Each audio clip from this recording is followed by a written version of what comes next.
की बड़ी खबर, देश में आरबीआई नई करेंसी लेकर आया है। यानी नई करेंसी का मतलब ये हुआ कि ऑफलाइन डिजिटल रुपया लॉन्च हो गया है। बिना इंटरनेट के ही अब पेमेंट हो सकेगी।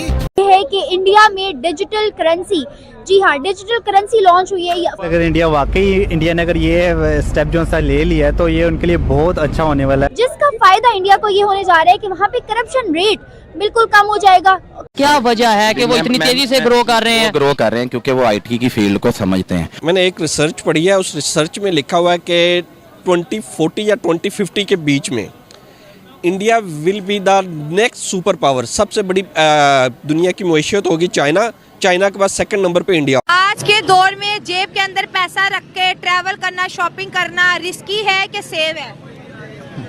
सेव कैसे है, यहाँ पर तो जेब कतरे ही बड़े हैं। अच्छा, क्या लगता है इंडिया वर्सेस पाकिस्तान, आपको क्या लगता है कौन सी कंट्री सबसे ज्यादा मोस्ट पावरफुल है? इंडिया ऑब्वियसली राज है। कैसे? दुनिया पे राज है, उनकी इकोनॉमी सबसे अच्छी है, हर लिहाज से वो हमसे बहुत आगे हैं। दोस्तों, आज की चर्चा भारतीय रिजर्व बैंक आरबीआई द्वारा लॉन्च किए गए ई-रुपी के बारे में है, जिसने भारत की डिजिटल भुगतान प्रणाली को एक नया आयाम दिया है।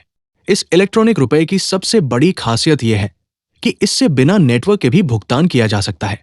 यह कैशलेस भुगतान का सबसे क्रांतिकारी तरीका साबित हो सकता है, क्योंकि इसमें बस एक क्यूआर कोड को ऑफलाइन स्कैन करना होता है और एक टैब से भुगतान तुरंत हो जाता है।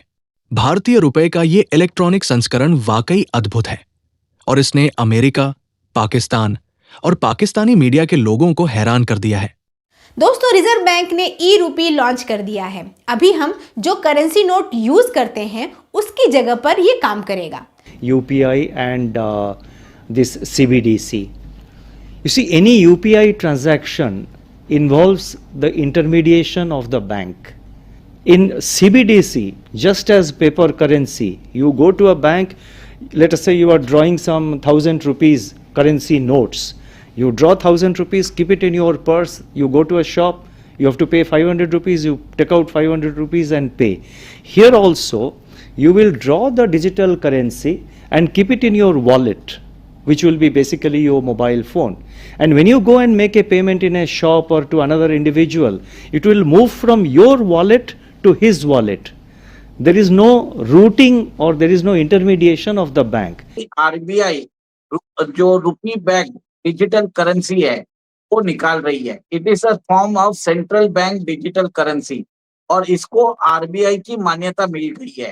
देखिए, हमारे हाथ में जो करेंसी नोट रहते हैं वो फिजिकल फॉर्मेट में होते हैं। ये जो करेंसी नोट रहेंगे, ये जो डिजिटल करेंसी रहेंगे, तो इसको डायरेक्टली आरबीआई इश्यू करेगा। एक तरह से जो अमेरिका के अंदर स्टेबल कॉइन्स है, वैसे ही ये भारत का जो स्टेबल कॉइन इक्विवेलेंट इंडिया का जो स्टेबल कॉइन है, आप समझ लीजिए वैसा है। इसको डायरेक्टली आरबीआई इसको इंट्रोड्यूस करने वाला है। बहुत लोग सोच रहे होंगे यूपीआई और इसके बीच में क्या डिफरेंस है। यूपीआई में आपका पैसा ऑलरेडी आपके बैंक में है। इसके अंदर आपके जो पब्लिक सेक्टर बैंक से, प्राइवेट सेक्टर बैंक से, वो लोग एक तरह से ट्रांजैक्शन करते हैं between one bank to another bank. ये जो करेंसी है, this is a direct currency which is being issued by RBI. अब एक चीज ये देखिए कि ये एक वैलिड फॉर्मेट में मिलेगा। और एक चीज है इसके अंदर कि भारत का ये जो सीबीडीसी है, RBI bank digital currency, central bank digital currency, ultimately safe रहने वाला है। जो प्राइवेट क्रिप्टो करेंसीज रहती है, जैसे बिटकॉइन रहता है, इथेरियम रहता है, जो भी है जो प्राइवेट करेंसीज रहता है, इनकी कोई स्टेट बैकिंग होती नहीं है। डिमांड चल रहा है मार्केट में, इसके लिए बढ़ता जा रहा है। आजकल नए टाइप के कॉइन्स निकल गए हैं, मीम कॉइन्स निकल गए हैं, एनएफटीज निकल गए हैं। तो ये सब चीज क्या है, एक तरह से आप समझ लीजिए अल्फा न्यूमेरिक कोड होता है, जिसको ब्लॉकचेन नेटवर्क पे आप ट्रांजैक्शन कर सकते हो इन एन एन्क्रिप्टेड फॉर्मेट, और इसकी एक लिमिटेड सप्लाई है। इसके कारण इसका दाम बढ़ता जा रहा है। अब ऐसा है कि भारत सरकार ने इसको रेगुलेट करने के लिए 30% टैक्स भी डाल दिया है, क्योंकि ये एक तरह से अनरेगुलेटेड मार्केट है। आप ये सोचिए ना कि जो एक सिंपल सा कोड है, जो एक नेटवर्क पे हम ट्रांजैक्ट करते हैं, उसके लिए, बिटकॉइन के उस कोड के लिए लोग आज $1.25 देने को तैयार हैं, और बताया जाता है कि आगे जाके $700,000 तक भी जा सकता है। तो एक तरह से बबल जैसा बन रहा है। पर भारत ने भी क्या किया है, वो बोल रहे हैं कि हम क्रिप्टो रेस में पीछे नहीं रहना चाहते, तो हम क्या करेंगे, स्टेट कंट्रोल डिजिटल करेंसी निकालेंगे और वो हमारा ई रूपी के हिसाब से पायलट प्रोजेक्ट चल रहा है सारे बैंक्स में। और इसी के लिए एक तरह से क्रॉस बॉर्डर ट्रांजैक्शंस के लिए एक तरह से ये this will be a game changer. तो आइए जाने कि ई रूपी क्या है और ये मानक रुपए से कैसे अलग है। जी हां दोस्तों, डिजिटल रुपया या ई भारतीय रिजर्व बैंक द्वारा जारी एक केंद्रीय बैंक डिजिटल मुद्रा CBDC है। इसे 1 दिसंबर 2022 को एक पायलट प्रोजेक्ट के तौर पर लॉन्च किया गया था। ये मूल रूप से भारतीय रुपए का एक डिजिटल संस्करण है। इसका विश्वास और मूल्य नकदी जितना ही है, बस ये एक डिजिटल वॉलेट में सुरक्षित है। आप इसका इस्तेमाल भुगतान के लिए वैसे ही कर सकते हैं जैसे आप अभी नोटों का इस्तेमाल करते हैं। भारतीय रिजर्व बैंक डिजिटल रुपए को मुद्रा के रूप में जारी करता है। UPI एक बैंक खाते से दूसरे बैंक खाते में पैसे ट्रांसफर करने की सुविधा देता है, लेकिन डिजिटल रुपए ई बिल्कुल नकदी की तरह काम करते हैं। इसका मतलब है कि आप हर बार अपने बैंक खाते का इस्तेमाल किए बिना किसी व्यापारी को तुरंत पैसे भेज, प्राप्त या भुगतान कर सकते हैं। यह किसी दुकानदार को भुगतान करने के लिए अपने वॉलेट से पैसे निकालने जैसा है। लेन देन ऐप्स और वॉलेट के बीच होते हैं, बैंकों के बीच नहीं।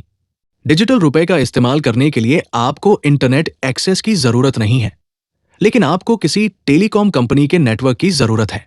फिलहाल इसका NFC लेन देन के लिए परीक्षण किया जा रहा है। वर्तमान में 15 बैंक रिटेल CBDC पायलट में भाग ले रहे हैं और जनता को ई रूपी वॉलेट उपलब्ध करा रहे हैं, जिनमें SBI, ICICI bank, HDFC bank, axis bank, PNB, yes bank, union bank, bank of Baroda, Kotak Mahindra, Canara bank, IDFC first, IndusInd bank, Indian bank, Karnataka bank और फेडरल बैंक शामिल है। आपको अपने खाते वाले बैंक का ई रूपी ऐप गूगल प्ले स्टोर या एप्पल स्टोर से डाउनलोड करना होगा। अगर आपका मोबाइल फोन खो भी जाए तो भी आपका ई रूपी वॉलेट वापस मिल सकता है। हालांकि इस पर कोई ब्याज नहीं मिलता, फिर भी ये पूरी तरह से सुरक्षित और विश्वसनीय डिजिटल मुद्रा है कि इंडिया में डिजिटल करेंसी, जी हाँ, डिजिटल करेंसी लॉन्च हुई है, जिसका फायदा इंडिया को ये होने जा रहा है कि वहाँ पे करप्शन रेट बिल्कुल कम हो जाएगा, क्योंकि मुल्क में जितना भी पैसा आएगा या कहीं भी यूज होगा, इलीगल भी अगर यूज होता है तो उनके मुल्क की जो है पॉलिटिशियंस को इस चीज़ की खबर हो जाएगी। मुल्क में इस चीज़ की जो है डाटा एनालिसिस सारा किया जा रहा होगा कि पैसा कहाँ पे, करेंसी कहाँ पे, किस वक्त कितनी यूज़ हो रही है। अगर बात करूँ पाकिस्तान की, तो पाकिस्तान में इस चीज़ की शायद इस वक्त सबसे ज़्यादा ज़रूरत थी, जो कि इंडिया ने इकदाम लिया और दुनिया की पहली कंट्री है जिसने इस चीज़ को प्लेटफॉर्म पर लेकर आए और ऐसा स्टेप लिया है अपने मुल्क के लिए। कैसे देख रहे हैं आप उनके इस इकदाम को, क्योंकि डिजिटल करेंसी पहली दफ़ा लॉन्च होना इतना बड़ा इकदाम है? जी बिल्कुल, ये इंडिया ने बहुत बड़ा स्टेप लिया है और इंडिया ने पूरी दुनिया को एक मैसेज दे दिया है कि हम टेक्नोलॉजी को वेलकम करते हैं।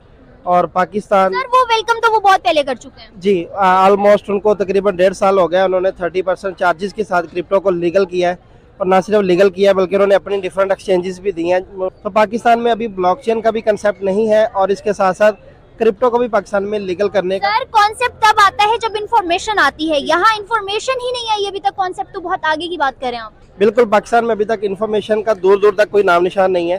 तो हम ये रिक्वेस्ट करते हैं पाकिस्तान के वजीर से, जो इस वक्त इंफॉर्मेशन टेक्नोलॉजी को लीड कर रहे हैं, कि वो इसके ऊपर काम करें, इसको समझें। फील्ड में उनके पास गूगल पे है, उनके पास स्ट्राइप है, उनके पास UPI है, उनके पास अपने पेमेंट मेथड्स हैं। हमारे पास ना पेपाल है, ना स्ट्राइप है, ना बैंकिंग हमारा चलता ही नहीं है, जिसकी वजह से हमें बाहर के सहारे लेने पड़ते हैं। मैंने ऑनलाइन ई-कॉमर्स की बहुत सारी वेबसाइट बनाई और उनमें हमें इंटीग्रेशन करनी पड़ती है पेमेंट ऑनलाइन लेने के लिए। मैंने जैज़ कैश से रब्ता किया, इतनी बार 6 महीने हो गए मुझे API नहीं मिली कि ऑनलाइन पेमेंट हो सके। बैंकों के पास जाते हैं, बैंक कहते हैं पहले 40,000 हमें दो, पहले हमें दो, फिर उसके बाद फिर उसके बाद सालाना टैक्स लगेगा उस पर, सालाना चार्ज। आपकी कमाई हो रही है नहीं हो रही, हम आपसे सालाना लेंगे। हमें यहाँ पे API भी मिलती कि हम ऑनलाइन फिर UPI दे दो भाई, सीधी तरह। कुछ भी नहीं देते कि आप ने UPI ले ली, श्रीलंका ने ले ली, UAE ने ले ली, हमें भी दे दो, हमारे बच्चे तो सुकून से करें ना काम। नहीं, ये कहते हैं हमारे ऊपर ना थोड़ा सा वो आ जाएगा कि लो जी, ये चीज़ की ज़्यादा ज़रूरत हमारी कंट्री को है, बट अनफॉर्चुनेटली हम एक ऐसी कंट्री में हैं, हम जहाँ पर हैं वहाँ पर 2 मसले हैं। एक, हमारी कौम अभी आटा, घी, चीनी, पत्ती से नहीं निकली है। सेकेंडली हमारी कौम में जो मोस्ट नंबर ऑफ पीपल्स वो रातों रात अमीर बनना चाहते हैं। तो अगर इंडिया में इकदाम हुआ है तो वहाँ पर मोस्ट नंबर ऑफ पीपल्स या उनके जो आईटी की फील्ड के लोग हैं उन्होंने चीज़ को तो पाकिस्तान में इस चीज़ की बहुत बड़ी ज़रूरत है। अभी ब्लॉकचेन टेक्नोलॉजी की बहुत बड़ी नीड है।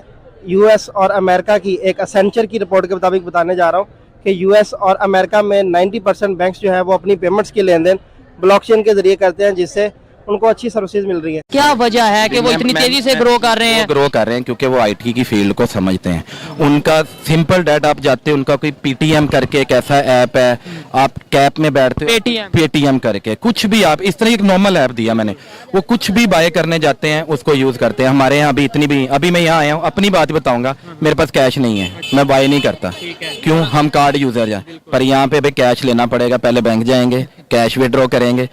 आप किसी भी फील्ड पे आ जाओ, वहाँ पे आपने खाने के लिए भी एक समोसा भी लेना ना, तो आपने वो पेटीएम कर देंगे या कोई ना कोई उन्होंने आपको सर्विस दी हुई है ऑनलाइन के जी आप हमें यहाँ पे कर सकते हैं। ठीक है, यूपीआई करते हैं, सारी की सारी खरीदारी। वो कहते हैं हम तो पैसा रखते ही नहीं है पास। वो सियाने हो गए ना, वो सियाने हो गए हैं। वो कहते हैं कि हमें अब पाकिस्तान को हराने के लिए या पाकिस्तान के लिए जंग करने के लिए हमें ज़रूरत नहीं है। वो टेक्सटाइल में हमसे आगे चले गए हैं, वो गारमेंट सेक्टर में हमसे आगे चले गए। मैं एक प्रोग्राम देख रहा था, Rajasthan remotest state of India, वहाँ पे वो हमारा एक बच्चा ट्रैवलर है जो ट्रैवल वीलॉग करता है, इब्रार। वो गन्ने के रस वाले के पास रुका रेगिस्तान में, उसने वहाँ पे क्यूआर स्कैनर पे 15 रुपए ग्लास के दिए। आप हमारे कॉन्सेप्ट नहीं है। आप ये पूरे ये यहाँ देखें ना, जितने वेंडर्स हैं इनसे पूछें ये कर सकते हैं? बड़ी बड़ी शॉप्स के पास, क्योंकि अल्लाह के फजल से हम बड़े ही बेईमान हरामी मुसलमान हैं। आज के दौर में जेब के अंदर पैसा रख के ट्रैवल करना, शॉपिंग करना रिस्की है कि सेव है? सेव कैसे है, यहाँ पर तो जेब कतरे ही बड़े हैं। अच्छा, वो हम ऐसे अब जब जाते हैं हम तो वो फिर हमारी जेब को काट लेते हैं हम। अच्छा, अब घर में रखें तो फिर शॉपिंग कैसे करें? घर से क्या हम व्हाट्सएप पे मंगाएं? क्यों इतना पीछे? आज भी हम 100 साल पुराने जमाने में क्यों रह रहे हैं? हम कुछ करेंगे तो फिर आगे जाएंगे ना। हम अभी टाटा कंपनी पूरे पाकिस्तान के ऊपर राज कर रही है, सोशल मीडिया पे ट्रेंड करती है। उसके अलावा वो जो नीता अंबानी है वो गले में हमारा जीडीपी डाल लेती है। तो वो एक अजीब अलग कहानी थी है। ये पाकिस्तान की जीडीपी नीता अंबानी के गले में है। मतलब कि अब सबसे जो शर्म महसूस होती है ना वो इस चीज़ पे होती है कि हम इतने मतलब कि गिर चुके हैं कि हम उनकी ये चीज़ें डिस्कस कर रहे होते हैं और हमारा पूरा सोशल मीडिया इसी पे ट्रेंड कर रहा है। ये देखना बाकी है कि भविष्य में ये कितना आगे बढ़ेगा, जो निस्संदेह अमेरिका और पाकिस्तान के लिए एक समस्या होगी। अगर आपको वीडियो पसंद आया हो तो कृपया लाइक, शेयर और चैनल को सब्सक्राइब करें।